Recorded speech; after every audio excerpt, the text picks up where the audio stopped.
Kalian semua akan menyesali keputusan ini. Begitulah kata-kata yang dilontarkan anak Sintayong setelah ayahnya dipecat secara tidak terhormat oleh PSSI.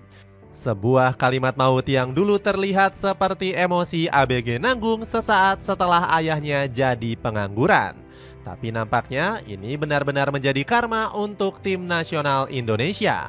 Sepanjang tahun 2025, skuad Garuda di semua tingkatan umur nyaris gagal mengukir prestasi gemilang. Terbaru, skuad U22 resmi tersingkir secara memalukan dari SEA Games 2025. Orang-orang mungkin akan menyalahkan pelatih atau pemain, tapi jangan lupakan peran besar PSSI yang membawa kita kepada kehancuran.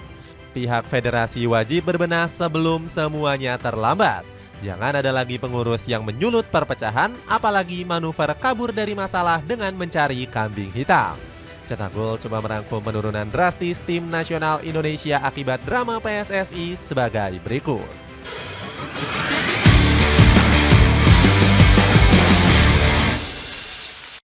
Juara bertahan yang kehilangan mahkota.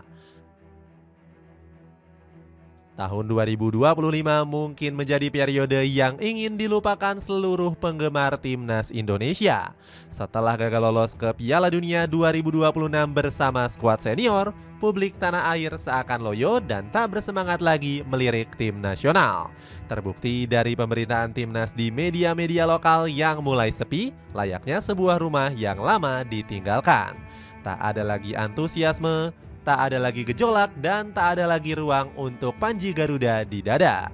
Namun keterpurukan ini seolah lumpuh menjelang pergantian tahun ke 2026. Publik Indonesia kembali menemukan semangat dan rasa cintanya kepada pasukan merah putih. Adalah timnas Indonesia U22 yang berhasil memercik kembali animo masyarakat di tengah kehampaan. Putra-putra terbaik bangsa bakal berlaga dalam ajang prestisius tingkat regional, apalagi kalau bukan SEA Games 2025. Jika belum mampu memantaskan diri di panggung dunia, setidaknya kita masih bisa berprestasi di Asia Tenggara lewat anak-anak muda. Apalagi kita berangkat dengan menyandang status juara bertahan alias peraih medali emas dari edisi 2023. Tak cuma itu, Indonesia juga diperkuat oleh sejumlah pemain diaspora. Sebut saja para bintang muda seperti Jens Raven dan juga Dion Marks. Jangan lupakan kehadiran Rafael Strijk, Ivar Jenner, dan Mauro Zylstra yang berpengalaman membela skuad senior. Wajar kan jika para penggemar tidak lagi menyisakan ruang untuk pesimis menjelang perhelatan kali ini. Bahkan seluruh staf dan punggawa timnas U22 sepakat untuk kembali membidik target juara. Padahal target awal PSSI hanyalah merebut medali perak alias peringkat kedua. Ambisi besar ini diutarakan langsung oleh Ketua Badan Tim Nasional yakni Pak Sumarji. Saya tekankan ini adalah suara hati dari para pemain dan staf. Kami semua punya semangat dan tekad yang bulat. Apapun kita akan berusaha untuk bisa mempertahankan emas. Sayangnya publik Indonesia harus menelan pil pahit bahwa ekspektasi tak selalu berbanding lurus dengan realita. Harapan untuk kembali membawa pulang medali emas langsung pupus di depan mata. Sejak partai pertama saja timnas Indonesia sudah mendapatkan pukulan telak dari Filipina. Negara yang prestasinya kalah dari Indonesia beberapa tahun terakhir justru mampu mencuri 3 angka lewat kemenangan tipis 1-0. Momen inilah yang menggoyahkan rasa percaya diri publik tanah air. Sebab permainan di bawah Indra Syafri benar-benar jauh dari yang diharapkan. Para pemain terlihat gugup, tak ada koordinasi di lini tengah hingga blunder di area pertahanan. Jangan lupakan fakta bahwa skuad Garuda banyak membuang kesempatan di pertandingan tersebut. Kekalahan ini sampai-sampai menimbulkan kekecewaan mendalam di hati para pemain. Salah satunya Ivar Jenner yang terlihat meluapkan emosinya seusai pertandingan. Gelandang muda 21 tahun ini membanting botol minumnya saat beranjak meninggalkan lapangan. Wajar sang kapten tidak pernah berpikir bakal mengorbankan menit bermainnya di FC Utrecht hanya untuk kekalahan seperti ini.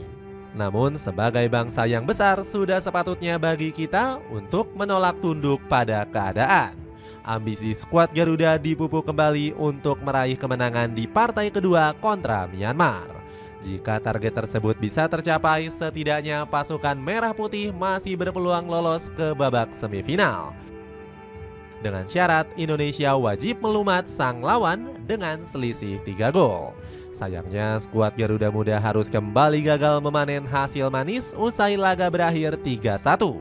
Itu pun harus dilewati sampai menit akhir sebelum Jens Raven yang masuk sebagai pengganti mencetak 2 gol pamungkas. Sang juara bertahan pun resmi tersingkir secara memalukan dari fase grup. Indonesia harus mengikhlaskan satu slot runner-up terbaik kepada Malaysia yang lebih unggul produktivitas gol. Terlihat jelas raut kekecewaan dari para pemain setelah peluit panjang dibunyikan. Isak tangis Jens Raven dan reaksi muram seluruh pemain sudah menjelaskan betapa menyakitkan orkestra kesedihan di Thailand malam itu. Namun hal tersebut tidak berlaku bagi sang kapten tim yakni Ivar Jenner. Sebagai pemimpin, Ivar sadar betul bahwa dirinya wajib berdiri tegak menanggung semua beban meski hatinya paling hancur. Sebagai kapten, saya merasa bertanggung jawab. Saya tahu harapan dan ekspektasi sangat tinggi, dan kami benar-benar ingin membuat kalian bangga. Dirusak pengurus PSSI yang sok tahu. Kegagalan timnas Indonesia untuk berprestasi di semua tingkatan bukannya tanpa alasan. Hal ini tidak terjadi dalam waktu semalam seperti legenda Bandung Bondowoso membuat Candi Prambanan, melainkan karena kebobrokan sistemik yang terus dipelihara oleh federasi. Kita ambil contoh terdekat yakni penunjukan Indra Syafri sebagai pelatih timnas U22. Cetak gol tidak bermaksud untuk menyalahkan Indra Syafri. Tapi pria 62 tahun ini baru ditunjuk di akhir bulan September atau sekitar 2 bulan sebelum SEA Games 2025. Dirinya diminta menggantikan Gerald Vandenberg yang resmi diberhentikan bersama dengan rombongan Patrick Kluivert. Dengan akal logika yang sehat, mustahil untuk menyulap sebuah tim dengan waktu sesingkat itu. Apalagi Coach Indra perlu merombak filosofi ala Belanda yang sebelumnya ditanamkan Coach Gerald. Dirinya juga perlu beradaptasi lagi untuk mengenali karakteristik pemain yang berbeda. Marilah kita sejenak melupakan sentimen pro dan kontra soal local pride untuk sepakat soal satu hal. Ini bukanlah salah pelatih atau pemain, tapi memang buah dari keputusan ngawur PSSI selama ini. Kalau tidak percaya, mari kita kilas balik sejenak ke ajang SEA Games 2023. Saat itu situasi timnas Indonesia cenderung adem ayem karena PSSI tidak banyak bertingkah. Timnas senior menunjukkan laju menjanjikan bersama Sintayong, sementara U22 meraih medali emas bersama Indra Syafri. Harmoni tersebut kemudian retak sejak PSSI memecat Sintayong secara tidak masuk akal. Penunjukan Patrick Kluivert beserta jajarannya lalu membawa efek domino yang dipenuhi kegagalan selama 2025. Mirisnya, para pengurus masih punya nyali untuk memasang muka tebal seolah tak berdosa. Saat gagal lolos ke Piala Dunia, mereka bilang sudah mengupayakan yang terbaik dan ini merupakan kegagalan bersama. Jika memang demikian, lantas mengapa PSSI masih kabur dari tanggung jawab dan fokus mencari kambing hitam? Terbukti salah satu exco PSSI malah mengarang cerita di balik insiden pemecatan Sintayong. Menurutnya terjadi perpecahan ruang ganti yang menyebabkan posisi kapten dipindahkan ke tangan Jay Itzes. Hal ini kemudian dibantah oleh kapten timnas saat itu yakni Asnawi Mangkualam. Tidak ada di lokasi, tapi klarifikasi seakan-akan benar adanya. Coba di publik. Siapa yang memberitahu Bapak perihal kapten itu? Apakah pelatih, pemain, atau ofisial? Tolong sampaikan biar tidak menjadi bola liar. Hal serupa juga terjadi sewaktu memecat jajaran kepelatihan Kluivert. Komposisi yang mereka agung-agungkan sebagai staf kepelatihan terbaik Indonesia ujungnya ditumbalkan juga. Sekarang giliran Coach Indra Syafri yang dijadikan pion untuk ditumbangkan oleh federasi. Kabar terbaru menyebut sang pelatih bakal langsung didepak usai gagal meloloskan skuad U22 ke semifinal SEA Games 2025. Seolah tak punya pilihan, pria 62 tahun ini cuma bisa menerima takdir dan menyalahkan dirinya sendiri. Kita nggak lolos grup. Secara teknis, orang yang paling penting menjawab adalah saya. Jadi saya mau maaf kepada semua masyarakat Indonesia. Ini tanggung jawab saya. Dapatkan celana running 2-in-1 super nyaman yang bisa kamu dapetin seharga 60 ribuan aja. Cek linknya di bawah ini. Harus berbenah sebelum makin tenggelam. Dosa besar dan tradisi buruk PSSI tidak boleh dibiarkan terus berlarut-larut. Sebab kita sudah jengah dengan drama serta dinamika politik federasi yang terus menyumbat prestasi pasukan merah putih. Ya, kita lihat saja sekering apa pencapaian Garuda Nusantara selama tahun 2025 ini. Piala Dunia yang begitu diidam-idamkan kandas. Piala Asia U23 gagal diraih. SEA Games 2025 dari favorit juara menjadi tim pelengkap. Sudah sepatutnya para pemangku kepentingan di meja PSSI merasakan setidaknya sedikit rasa malu.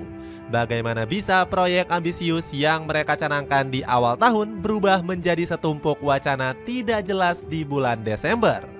Kalau begini terus, mau ditaruh mana wajah Indonesia yang sudah menyiapkan blueprint ambisius beberapa tahun ke depan? Bahkan kegagalan di SEA Games 2025 sudah menjadi bahan olokan media Vietnam. Sebab timnas Vietnam sudah berupaya membantu dengan mengalahkan timnas Malaysia. Kesempatan ini seharusnya bisa dimanfaatkan untuk menyegel posisi runner-up terbaik dengan nyaman. Meskipun telah mendapatkan dukungan penuh dari Vietnam U22, tapi timnas Indonesia masih berpeluang tersingkir. Indonesia U22 harus bersusah payah untuk mencapai semifinal SEA Games 2025. Tulis media The Tau 247. Demi membalikan situasi, PSSI perlu segera berbenah sebelum semuanya terlambat. Kita ambil contoh terdekat, yakni penunjukan pelatih baru untuk timnas Indonesia. Pihak federasi wajib all in dan tidak boleh setengah-setengah seperti yang sebelumnya.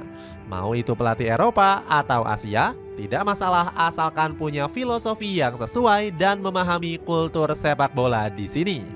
Jangan ada lagi penunjukan pelatih yang penuh kejanggalan hanya bermodal nama besar. Dan satu lagi, Erick Thohir selaku ketum PSSI dan Menpora wajib bertindak tegas kepada para bawahannya. Jangan ada lagi para petinggi federasi yang hobi ikut campur dan mengeluarkan komentar ngawur untuk memecah belah bangsa. Satu hal yang perlu dipelajari PSSI adalah jangan pernah menguji batas kesabaran para penggemar Garuda. Layaknya identitas nasional, sepak bola sudah mendarah daging dan patut diperjuangkan seperti sebuah nyawa.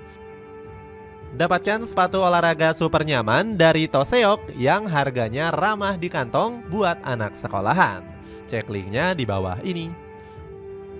Itulah ulasan penurunan drastis timnas Indonesia akibat drama PSSI. Bagaimana pendapatmu? Akankah pihak federasi segera berbenah untuk mengembalikan prestasi skuad Garuda?